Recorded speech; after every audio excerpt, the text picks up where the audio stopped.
Palestinian officials say one child in Gaza is killed every 15 minutes.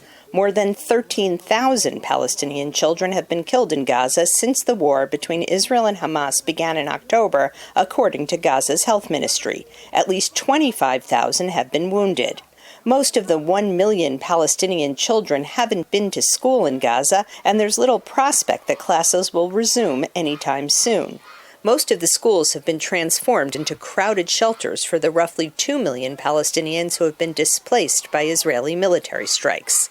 Since the right to life is not guaranteed anymore in Gaza, of course, right to education is even not exist because many reasons. First of all, most of the schools in Gaza now they became kind of shelter for the civilians, even though they've been targeted by the Israeli army.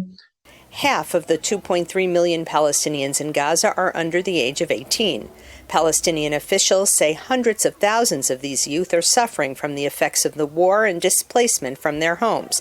They say that schools could supply a routine and normality.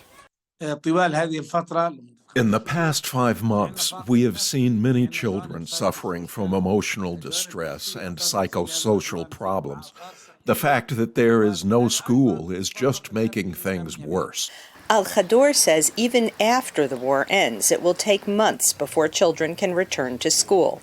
Dozens of schools run by the UN Agency for Palestinian Refugees, UNRWA, have been destroyed, and hundreds of teachers have been killed or wounded. Today, a few makeshift classes have been set up in the southern city of Rafah, which hosts almost half of Gaza's displaced population. We escaped the bombings and escaped from under the rubble. Here, a teacher comes every day to teach children, bring joy to them, and find a way to keep them entertained. But aid groups in Gaza say they are less concerned these days about the education of children than they are about an impending famine.